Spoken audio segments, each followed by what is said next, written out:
Cocaine കേസിലെ പ്രതികളെ പ്രോപ്പറായി charge sheet കൊടുക്കാത്തതിന്റെ പേരിൽ ആളെ കേസ് വെറുതെ വിട്ടു. കൊക്കൈൻ കൊണ്ടുവന്നത് കേരളത്തിലേക്ക്.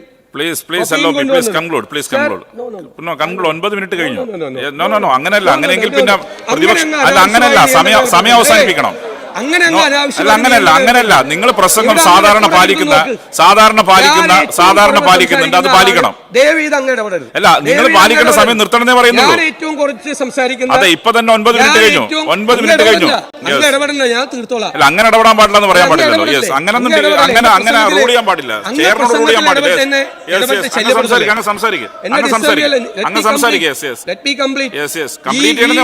ചരിത്രത്തിൽ ഏറ്റവും കുറവ് സമയം വാക്കൌട്ട് പ്രസംഗം നടത്തിയ പ്രതിപക്ഷ നേതാവ് അനാവശ്യമായിട്ട് എന്റെ ഉള്ള സമയത്തിൽ കൂടി ഇടപെട്ട് എന്നെ ശല്യപ്പെടുത്തല്ലേ. ഇത് ഞാൻ വളരെ കുറച്ച് പറയാറുണ്ട്. എൻഫോഴ്സ്മെന്റിന്റെ കാര്യം മുഖ്യമന്ത്രി പറഞ്ഞു. എൻഫോഴ്സ്മെന്റിന്റെ കാര്യം 2017 രജിസ്റ്റർ ചെയ്ത കേസുകളുടെ എണ്ണം 14,886. സാർ, അതിൽ കോടതി ശിക്ഷിക്കപ്പെട്ട കേസ് 1,445. 10% പോലും ഇല്ല കൺവിക്ഷൻ റേറ്റ്. 2018 15,431. Conviction rate 1,219. അടുത്ത വർഷം 15,624. Conviction rate 1,205. 10% പോലും കൺവിക്ഷൻ റേറ്റ് ഇല്ല. പ്രോപ്പറായിട്ടുള്ള ഇൻവെസ്റ്റിഗേഷനും പ്രോപ്പറായിട്ടുള്ള പ്രോസിക്യൂഷൻ നടപടികളും പ്രോപ്പറായിട്ടുള്ള കാര്യങ്ങൾ നടത്തില്ല. മുഖ്യമന്ത്രി പറഞ്ഞതുകൊണ്ടാണ് ഞാൻ പറഞ്ഞത്. എൻഫോഴ്സ്മെന്റ് പ്രോപ്പറാണ്, പ്രോപ്പറല്ല. മുഖ്യമന്ത്രി അതിന്റെ സ്റ്റാറ്റിസ്റ്റിക്സ് അങ്ങ് തന്നെ ഇവിടെ തന്ന വിവരങ്ങളാണ്, ഗവൺമെന്റ് തന്ന വിവരങ്ങളാണ്. അപ്പൊ കേരളത്തിലെ ലോ ആൻഡ് ഓർഡർ സിസ്റ്റം വളരെ വഷളായിരിക്കുകയാണ്. ഗുണ്ടകളുടെ കയ്യിലാണ് കേരളം. ആ ഗുണ്ടകളായി നിങ്ങൾക്ക് എല്ലാവർക്കും അറിയാലോ. നിങ്ങളുടെ എല്ലാ സ്ഥലങ്ങളിലും എവിടെ ചെന്നാലും ആളുകൾക്ക് പരാതികളും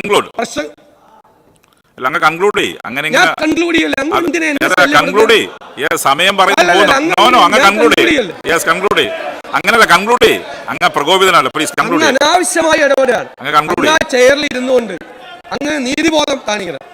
അനാവശ്യമായി ഇടപെടാൻ അനാവശ്യമായി അല്ല, അങ്ങനെ ചെയ്യില്ലേ. ശരിയായ രീതിയല്ല അങ്ങ് ചെയ്യുന്നു. ശരിയായ രീതിയല്ല അങ്ങ് ചെയ്യുന്നു.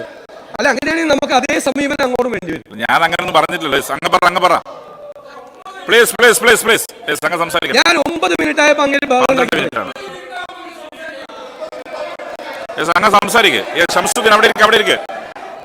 നിങ്ങളെ എന്നെ പ്രസംഗം നിർത്തിക്കഴിഞ്ഞാൽ മുഖ്യമന്ത്രിക്ക് സന്തോഷമാവാൻ അതിന് വേണ്ടിയിട്ടാണെങ്കിൽ അങ്ങനെയൊന്നും സംസാരിക്കരുത്.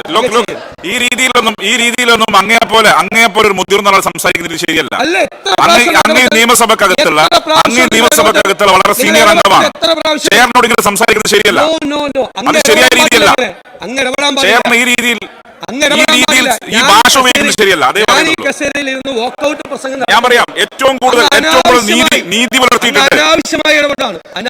അങ്ങ് തന്നെ ഇവിടെ പറയുന്ന ഒരു കാര്യമുണ്ട്.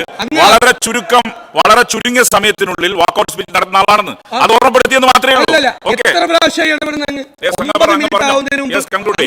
ശരിയല്ല. അതിന്റെ ഫ്ലോ കളയാൻ വേണ്ടി മനഃപൂർവ്വമായിട്ട് ചെയ്യുന്ന എനിക്കറിയാം. ഒരാളുടെ പ്രസംഗത്തിന്റെ ഒരു പ്രസംഗമല്ലേ ഇത്, അതിന്റെ ഫ്ലോ കളയാൻ വേണ്ടി മനഃപൂർവ്വമായി ഇടപെട്ടാണ് എന്നുള്ള ആക്ഷേപം ഞാൻ ഉന്നയിക്കുന്നു. സാർ, ഇത് കേരളം ഗുണ്ടകളുടെ കയ്യിലാണ്. പോലീസ് ഗുണ്ട നെക്സസ് ഉണ്ട്. കേരളത്തിലെ ജനങ്ങളുടെ ജീവിതം, സാധാരണക്കാരുടെ ജീവിതം ഈ ഗുണ്ടകളുടെ കടാരത്തുമ്പിലാണ്. സാർ, ഇതിനെ നിയന്ത്രിക്കാൻ പോലീസിന് കഴിയുന്നില്ല. സാർ, പോലീസിൽ അനാവശ്യമായ പൊളിറ്റിക്കൽ പേട്രണേജ്, രാഷ്ട്രീയ നേതൃത്വം ഈ ഗുണ്ടകൾക്ക് നൽകി കേരളത്തെ നിങ്ങൾ ഗുണ്ടകളുടെ നാടാക്കി മാറ്റുന്നു. സാർ, അതിലുള്ള ശക്തിയായ പ്രതിഷേധം ഞങ്ങൾ രേഖപ്പെടുത്തിക്കൊണ്ട് ഈ വിഷയം സഭാ നടപടികൾ നിർത്തിവെച്ച് ചർച്ച ചെയ്യാത്തതിൽ പ്രതിഷേധിച്ച് ഞാനും എന്റെ പാർട്ടിയും വാക്കൌട്ട് ചെയ്യുന്നു. അങ്ങ് പ്രസംഗിച്ചപ്പോൾ ഒരു ശബ്ദം കേട്ടപ്പോഴാണ് അങ്ങ് പ്രകോപിതനായത്. അങ്ങ് പ്രസംഗിച്ചപ്പോൾ